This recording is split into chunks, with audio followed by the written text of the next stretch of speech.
Pemirsa, kendati Bupati Pati Sudewo sudah meminta maaf dan membatalkan kenaikan pajak bumi dan bangunan sebesar 250%, warga Pati hari ini tetap menggelar unjuk rasa. Sayangnya unjuk rasa itu diwarnai kericuhan.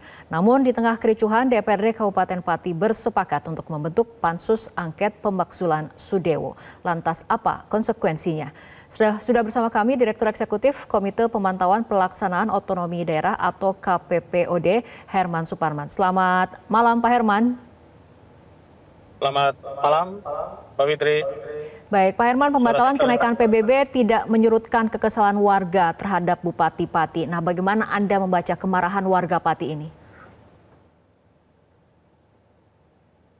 Ya, kalau kami lihat hari ini adalah klimaks kemarahan atau kekecewaan dari masyarakat Pati terhadap Bupati Sadewo ya, terutama terkait dengan kebijakan Bupati tentang pajak bumi dan bangunan pedesaan perkotaan PBBP 2 yang itu menimbulkan beban yang sangat tinggi luar biasa terhadap masyarakat Pati.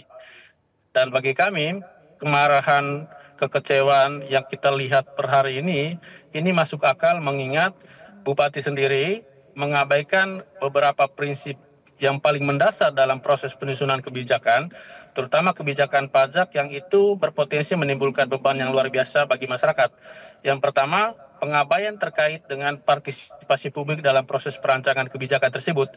Resistensi atau penolakan yang per hari ini kita lihat yang ditampilkan oleh masyarakat Pati itu menunjukkan bahwa dalam proses penyusunan peraturan bupati terkait dengan PBBP 2 gitu ya yang disesuaikan tarifnya terutama yang JOP dengan tahun 2024 itu menunjukkan bahwa prosesnya itu tidak melibatkan publik gitu ya. Oke. Itu yang pertama. Kemudian prinsip yang kedua yang dilewati bagi kami adalah soal proses evidence based policy making-nya gitu ya. Karena kalau proses ini dilewati artinya Bupati Sadewo itu punya kerangka kesadaran terkait dengan seperti apa data kebutuhan masalah yang dihadapi oleh masyarakat Pati sendiri gitu ya, sehingga kebijakan itu seharusnya itu mesti selaras atau mampu menjawab kebutuhan dan masalah yang mereka alami, bukan malah sebaliknya gitu ya. Sehingga kejadian hari ini bagi kami ya masuk akal ketika ada tuntutan kemarin sebetulnya sudah ada pembatalan tetapi berlanjut kepada apa? Kepada tuntutan untuk pemakzulan karena bagi masyarakat dengan sikap ketidakpekaan dan juga karakter dari seorang Bupati Sadewo itu akan menjadi satu presiden buruk dalam 5-4 tahun ke depan gitu ya. Itu yang kita lihat sehingga ya sekarang kita lihat perkembangan terakhir DPRD juga sudah sepakat untuk mengajukan membentuk pansus ya, mengajukan hak angket dan bagi kami ini satu bentuk respon yang tentu kita apresiasi ya terhadap apa yang menjadi tuntutan dari masyarakat Pati gitu. Oke, Pak Herman, kondisinya saat ini warga tetap ingin Bupati mundur. DPRD Pati sendiri sudah membentuk pansus hak angket untuk membahas pemakzulan Bupati. Tapi sikap dari Bupati sendiri menolak dimakzulkan karena klaim bahwa ia dipilih oleh rakyat. Nah, ini bagaimana tentang kondisi terbaru saat ini? Iya, kan beliau dipilih oleh rakyat dan sekarang rakyat juga yang menuntut beliau untuk turun kan ya. Kan logika sederhana kan begitu gitu ya. Dan sekarang kan menurut kami bolanya itu ada di DPRD gitu ya. Dengan pembentukan pansus ini, bagi kami ada ruang ke depan untuk proses pemakzulan seperti itu. Meskipun nanti prosesnya cukup panjang gitu ya. Karena kalau misalnya sepakat di tingkat DPRD terkait dengan pemakzulan, perlu nanti juga ada penyelidikan dari Mahkamah Agung, baru nanti akan itu diusulkan kepada Bapak Presiden melalui Menteri Dalam Negeri. Jadi prosesnya sedemikian gitu ya, Mbak Fitri. Tetapi bagi kami kejadian yang terjadi per hari ini di Pati itu bisa menjadi pelajaran. Sebetulnya bukan pelajaran untuk masyarakat Pati ya, tapi pelajaran untuk Bupati Sadewo dan juga kepala-kepala daerah yang lain gitu ya, ketika dalam proses pengambilan kebijakan seperti ini mengabaikan aspirasi, meminggirkan kepentingan publik gitu ya, ini hal-hal seperti ini yang akan terjadi gitu Mbak. Oke, mekanisme pemakzulan tadi menurut Anda akan panjang prosesnya dan apabila ternyata dimakzulkan, ini bagaimana dampaknya terhadap roda pemerintahan daerah Pati? Ya, karena itu memang tentu ini akan berdampak gitu ya, karena proses penyelenggaraan pemerintahan di daerah itu kan kita membutuhkan kapten dalam hal ini kepala daerah, kemudian dari sisi pengawasan DPRD dengan kejadian per hari ini menurut kami itu akan sedikit mengganggu gitu ya.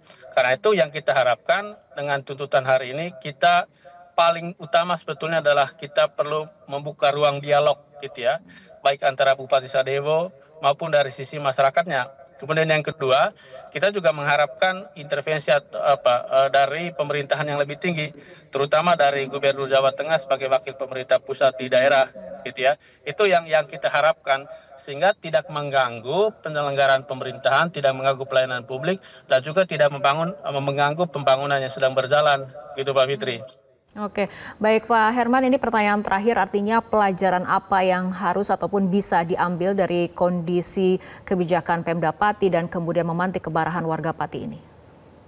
Ya, khusus untuk peraturan daerah atau peraturan kepala daerah terkait pajak retribusi, karena karakternya itu akan memberikan beban bagi masyarakat, satu pelajaran penting adalah libatkan publik secara bermakna dalam penentuan kebijakan seperti itu, mulai dari tarif dasarnya, kemudian NJOP-nya, dan juga ketentuan-ketentuan yang lain, gitu ya. Kemudian yang kedua, kita juga berharap dari kejadian ini, pemerintah provinsi dan juga pemerintah pusat, terutama Kementerian Dalam Negeri, harus mampu membangun sebuah sistem gitu ya, terutama dalam proses executive review terhadap semua rancangan kebijakan daerah, sehingga sedari awal, sejak proses perancangan, masalah seperti ini sudah diidentifikasi, sehingga perlu dimitigasi sedari awal gitu ya. Itu yang kita harapkan. Kemudian yang kedua, ini juga bagi pembelajaran bagi semua masyarakat atau warga negara di semua daerah gitu ya, bahwa mandat kepala daerah itu berasal dari rakyat.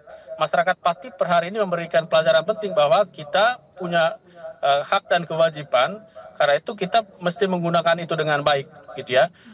Kemudian yang terakhir sebetulnya, ini jadi pelajaran juga gitu ya, bahwa per hari ini kan masalah ini berkaitan erat dengan kualitas, kapasitas, dan integritas kepala daerah gitu ya.